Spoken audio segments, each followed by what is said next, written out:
مشرو د علاقې یو زوی و خو هغه زوی ډېر غټ کمقل شاو او دا کمقل چې نو دا قدم په قدم مصیبت جوړي خلکو ته دا پښتانه وایي که نه وی دا کمقل دوست نه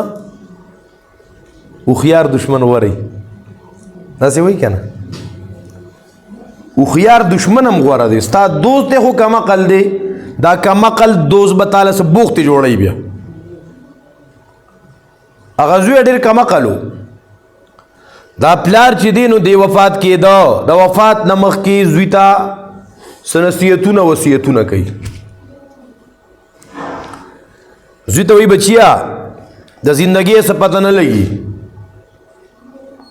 خو که مړ رامړ شومه نو ګورې د میلمه به ډېر خیال ساتي ښه ځکه چې انسانیت پکې ده په میلمه باندې خفه کېږي ښه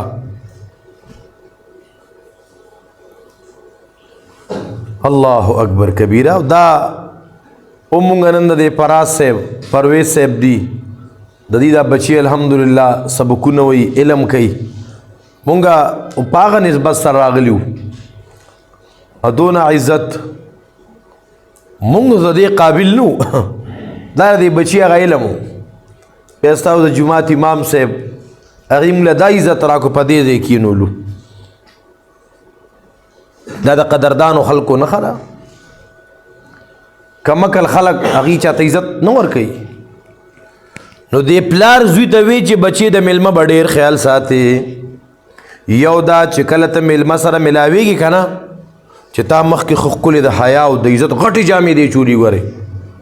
دا نری پاپت کی جامې مامې او میلمه ته مخې ته وروځې ته نو پلار یې خبره صحیح کړه غلطه چې غټې جامې دی چولي پیړې جامې دویم کار به دا کې بچیا چې ته میلمه کښېنې نو میلمه چې دی نو دی به اوچت ځای باندې کښېنې لکه اوس ستاسو میلمه وم تاسو اوچت ځای باندې کښېنولم که نه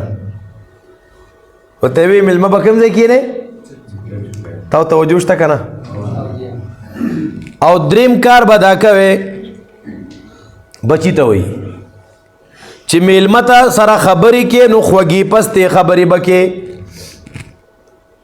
د میلمه هغه ته به سخته خبره تیزه خبره دا به نه کې سمه خبرې ورته کړې وه که نه لکه چې ستا میلمه هم راشي ته میلمه وی کنځې او وی رټې او بچي څلورمه خبره دا یاد وساته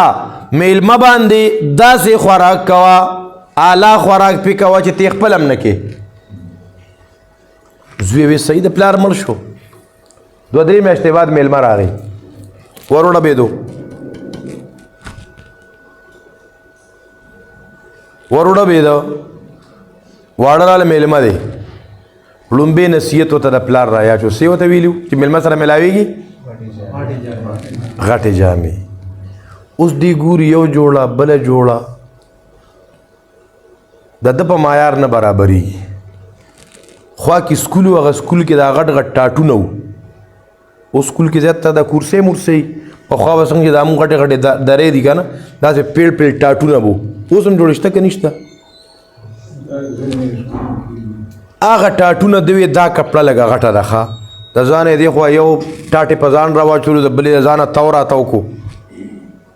کور کې کسانو ته وی چې بس داسې دا راپورې وتړی دی چې پلار راته وصیت کړی چې میلمه سره به په مضبوطو کپړو کې میلاوي نو دې نه خو ما ته په دې چم او ګاونډ کې بل ټیټ کپړې غټې نه میلاوي دي هغه راووتو ټاټونه دې تودي ګیر چاپېر میلمه ته په خیر علي میلمه وایي چې خدای دا زما د دوست هغه زوی دی دا څه څیز دی دا خو څه کارټونه یې ځان جوړ کړی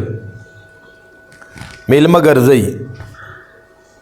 دویمه خبره ورته څه کړې وه میلمه ګرځئ ګرځئ ګرځئ ځان سره په درمپایه بره وخېجولو کوټې ته هغې په بلې کښېنولو او میلمه خپې راښکته ځوړندې دي ښه بره په بلې ناست دی میلمه بره ناست دی نو دا صاحب ښکته ناست دی میلمه ورته وایي طبیعت دې څنګه دی دوی سمه ګوړه کور حالات څنګه دي نو سم مالوچه چې خبره کوي ګوړه او مالوچه ګوړه او مالوچه میلمه یې ته پاکه ربه داسې په مصیبت اورېدلی یم هوښیار و که نه ورته وایي ورواره دا راته ووایه ستا دماغو کله کار پرېښودی دا پلار پسې خفه وې که دماغو دې کار پرېښودو وایي نه مېلمه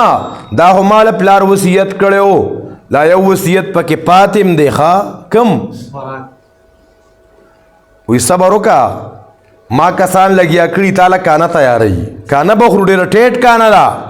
مونږ چې ته په جون کې د سپي غوښه نه ده خوړلې خو تا دپاره انتظام شروع دی مېلمه په شا غاړه وتښتېدو یا الله زما یې توبه وي کمکل سره به څه کوې د کمکل خو ځان له دنیا یي که نه هوښیار خلک داسې نه کوي ښه نو په دنیا کې د